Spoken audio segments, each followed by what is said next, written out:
Next to me are two of the greatest American cars ever made, the 2006 and 2019 Ford GT. In fact, regardless of manufacturer, these are two of the most badass supercars ever created. Built to commemorate the legendary Ford GT40 Le Mans racer, this GT celebrated 100 years of Ford and the 40th anniversary since Ferrari was finally defeated by Ford in 1966 consecutively through 1969. And to my left, we've got the new Ford GT, which commemorates Ford's return to Le Mans in 2016. Both cars are absolutely breathtaking. They're extremely fast, raw, and just downright incredible cars to drive that put a smile on your face every mile behind the wheel. So I thought, why not put them head to head in a review? Let's start with the powertrains. The 2005 and 2006 Ford GT has a gnarly V8 mounted right behind the driver's head. It's a 5.4 liter supercharged V8, and one of the coolest parts of this car is this massive rear clamshell that opens up and exposes all of the internals of the car. So you can see the enormous supercharger, you can see that 5.4 liter V8 engine block, and some of the suspension components as well as the wheels and tires. 550 horsepower and 500 pound-feet of torque. It was capable of going from 0 to 60 in 3.5 seconds, and reaching a top speed of 205 miles an hour.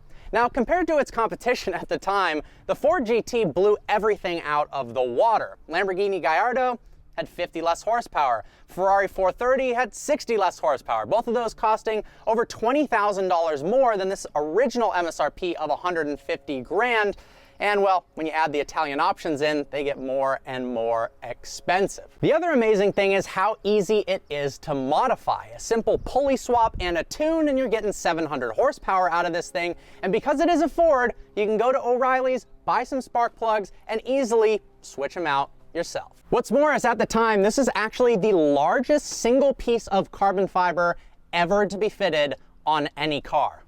Pretty epic. That brings us to the new Ford GT with one of the most controversial powertrains of any supercar ever. Everyone expected Ford, it's got to have a V8, but instead they gave us an EcoBoost V6. Now, why is that? Well, packaging and aerodynamics. They wanted this car to be as aerodynamically efficient and as light as possible, meaning they wanted the car to have sort of a teardrop shape for efficiency of cutting through the air, which is part of the reason why this thing can go 216 miles an hour. No, it doesn't have a massive V8, but this 3.5 liter twin turbocharged V6 makes a heck of a lot more power and torque than the old car. 647 horsepower and 550 pound-feet of torque. 0 to 60, 2.9 seconds, and I guarantee you 1 second behind the wheel of the Ford GT, and the last thing you are thinking is, wow, I really wish it had a V8 and it was faster, because you're just plain and simply not going to be thinking that.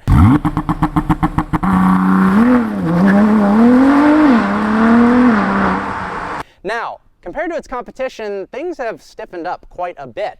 488 Pista, 720S, both cost less and make more power than the Ford GT. There's some cars out there that are faster around the track than the new Ford GT as well. But numbers don't even begin to do this car justice. And as we take it out on the road, you'll see exactly why. Here are some stats that might actually give you a clue as to how special these cars really are. 99.99% of cars, when you drive them off the lot, depreciate. When you drive them more and more throughout the years, they go down and down in value. Not so about either of these. Base price when new in 2005, 150 grand. You want to buy one today in decent condition, you're talking $300,000, $350,000 for a normal painted one. You want one of the 343 Gulf livery versions? That's going to cost you close to $500,000. It's literally tripled in value since new. This car cost significantly more, $500,000 base price when it was new. You couldn't sell it for a little bit because of this crazy contract, but now if you want one on the secondhand market, they're $950,000 to $1 million. And if you want a heritage or special edition one, it'll cost you even more than that. So honestly, who needs GameStop or BlackBerry or Dogecoin or Bitcoin when you could drive two epic Ford GTs and make money at the same time. But before we continue, I want to give a special shout out to the sponsor of today's video, Astera Labs. Astera Labs is a premier CBD company who makes their products right here in the United States, just like these two supercars. I have chronic back pain. Could be because I'm always getting in and out of cars like this, and also sometimes have difficulty falling asleep, and personally have found Astera Labs to be helpful with both. They use high quality ingredients in their tablets, and of course, there is no THC whatsoever.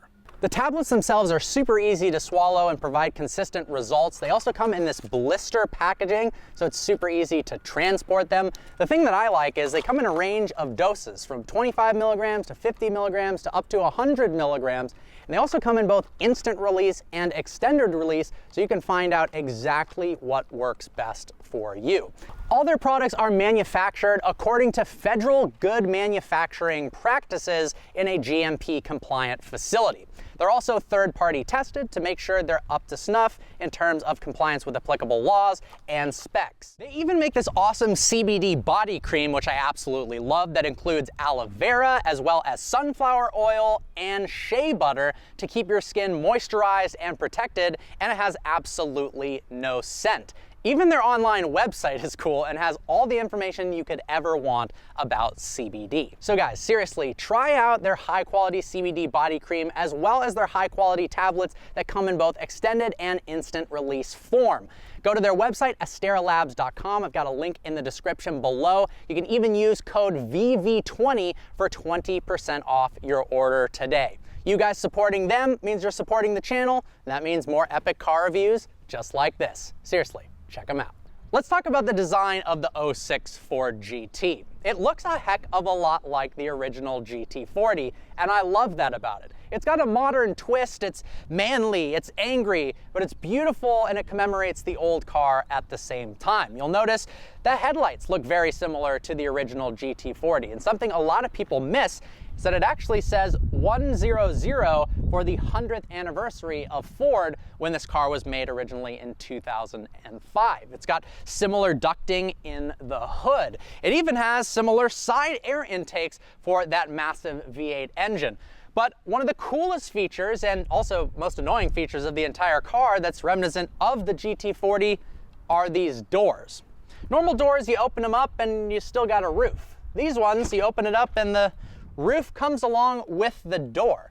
Now, why did they do that? Well, on the original race car, it made it easier, if the door was all the way open, for drivers to change positions when they're wearing a helmet during the middle of a 24-hour Le Mans race.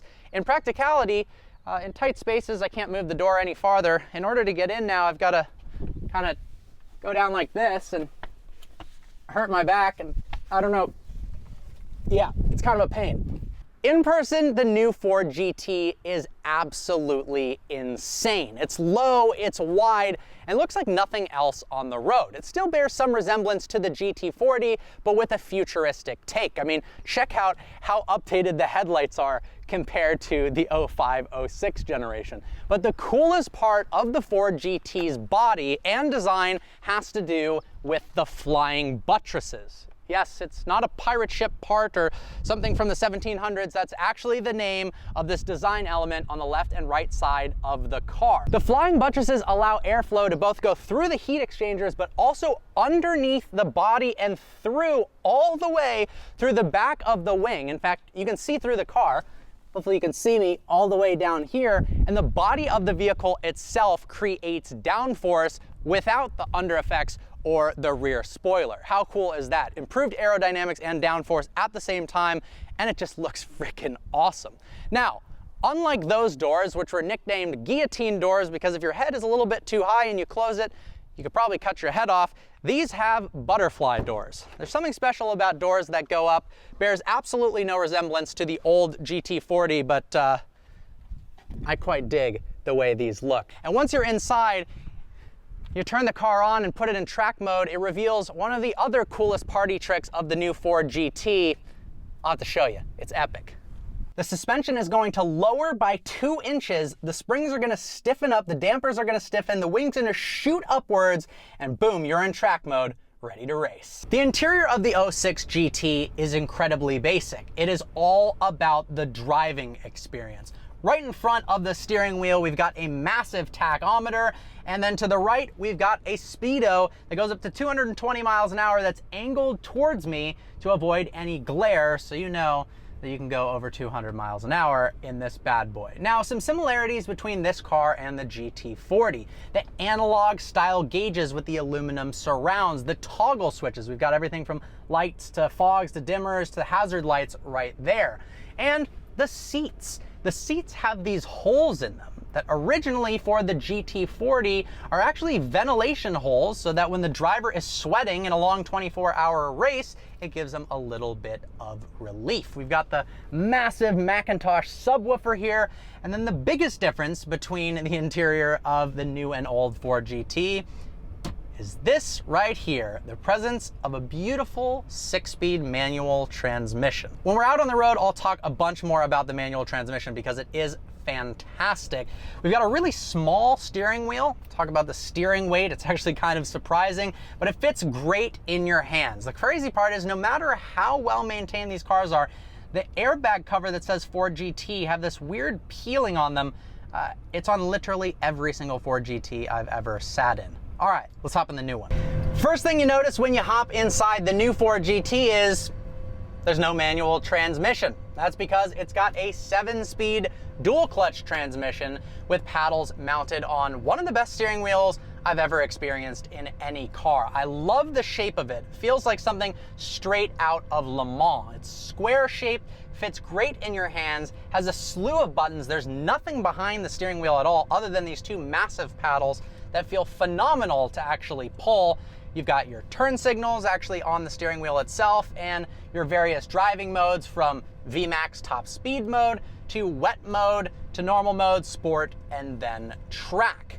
To put it into drive, this is kind of unique with a double clutch car. Traditionally, supercars, they're in neutral when you turn them on and you just pull the right paddle to put it into first gear. This car, you actually turn this dial to drive and then you click a button here, manual, in order to put it into first gear. We've got buttons right here down in the center for one of the best lift systems of any car ever, period. You click the button, boom, it shoots up. Lamborghini Huracan takes absolutely forever to raise and lower. Don't even get me started with McLaren's system.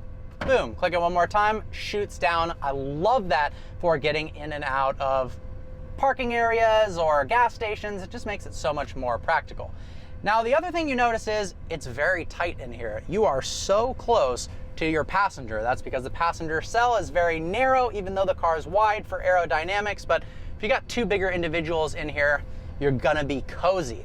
The only real reminiscence of the old Ford GT is they don't actually have holes. You'll notice if you look really closely, we've got these round circles in the Alcantara to kind of ode to the previous car. We've also got a full racing harness if you want to use that for more intense driving, although definitely don't recommend using that on the road because without a Hans device, if you crash, you might snap your neck, which is less than ideal. We've also got a full digital display for the instrument cluster that looks epic. I love the horizontally oriented tachometer. And we even have a shift indicator light on the steering wheel itself. Let's go ahead and put it into park. Check this out, it's so cool. I love that. All right, time to take this thing for a spin.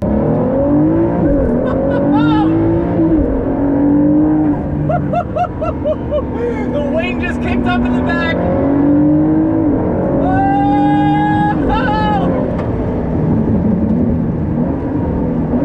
Oh, it sounds phenomenal.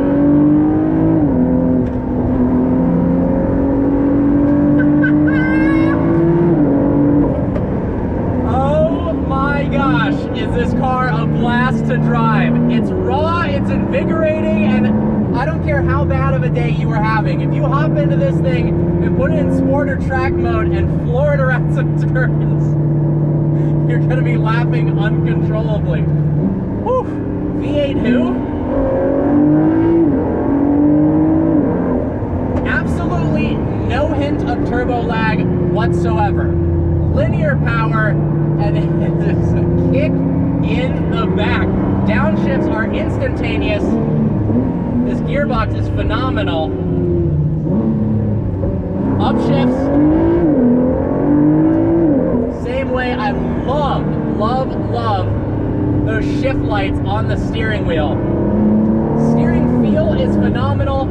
Absolutely no body roll. I mean, this car corners so flat, and despite having pretty wide and long dimensions, it doesn't feel like a big car when you're behind the wheel of it. Visibility is decent.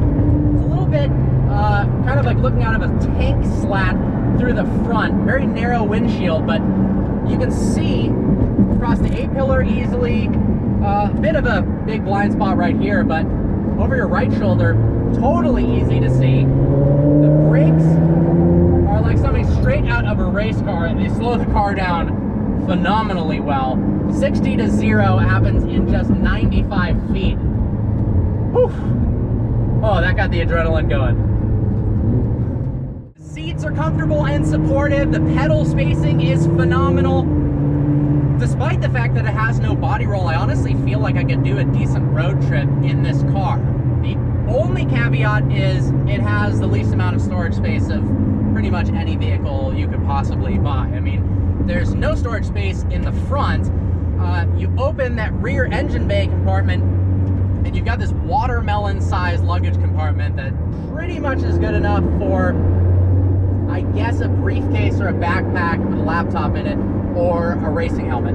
That's about it. And because these seats are pressed all the way to the back of the cabin, you can't put anything behind it, and there's no space in front of it. But really, you don't care about that whatsoever, because it's so fun to drive, and this isn't a weekend trip car anyways. But the levels of mechanical grip, wow. It feels like you can just keep pushing and pushing this car faster and faster around turns.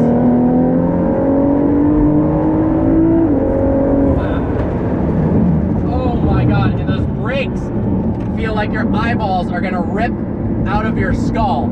And at high speeds, when you slam on those brakes, that air brake in the back, it's an active wing that changes height based on how much downforce you want, but it also kicks up forwards to help you slow down as well. Not only is it effective, it looks really, really cool.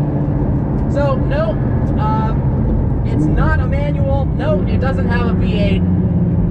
But it's just so fun. It's so emotionally involving, and it's such an exciting experience behind the wheel. Look, I've turned the windshield wipers on. That's how excited I was. It's such an exciting experience behind the wheel of the Ford GT. Love the digital tachometer. So fun, so easy to figure out when you're supposed to shift. And I imagine this car on the racetrack is an absolute joy.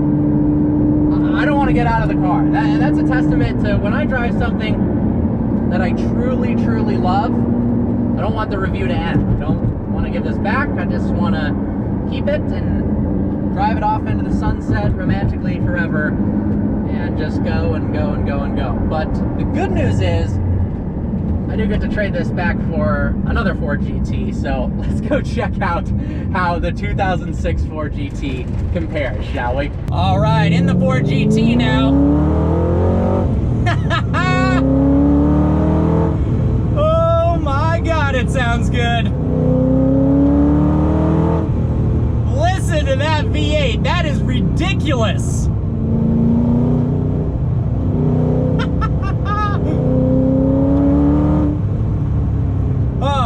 Off the bat, obviously, manual transmission, crazy loud V8, that is a joy of a soundtrack to listen to. I mean, it doesn't get much better than that in terms of automotive noises. It's so raw, it's so visceral, it feels like the engine is honestly bolted to my spine, rattling my core, and making me happy and excited all at the same time in this weird, epic, probably inappropriate way, and it just freaking rocks. Now, this car definitely takes a more skilled driver and somebody who's paying more attention than the new Ford GT to go quick, because it doesn't have any traction control whatsoever. So if you floor it at low speeds, you are going to spin the tires no matter what. We'll go ahead and slow down a little bit and give it some gas. Yup!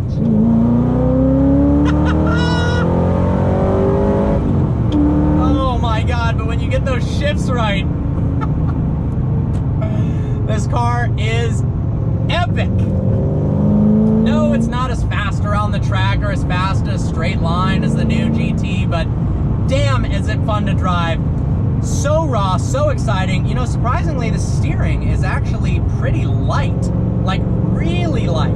It's easy to drive around turns, and at lower speeds, the gearbox is easy to deal with too. I don't want to say this is a car you could easily learn to drive manual on, because the practicality of that is ridiculous, but you could probably learn to drive manual pretty easily on this Ford GT. And I don't imagine the parts for replacing the clutch are that expensive either, because it is Ford at the end of the day. Now, if it's not fast enough, put a pulley on it, tune it, 700 plus horsepower. Obviously, there's some Ford GT builds that are 2,000, 3,000 horsepower, setting half mile and standing mile records, upwards of 298, 300 miles an hour and things of that nature. But honestly, right out of the box, doesn't need more power.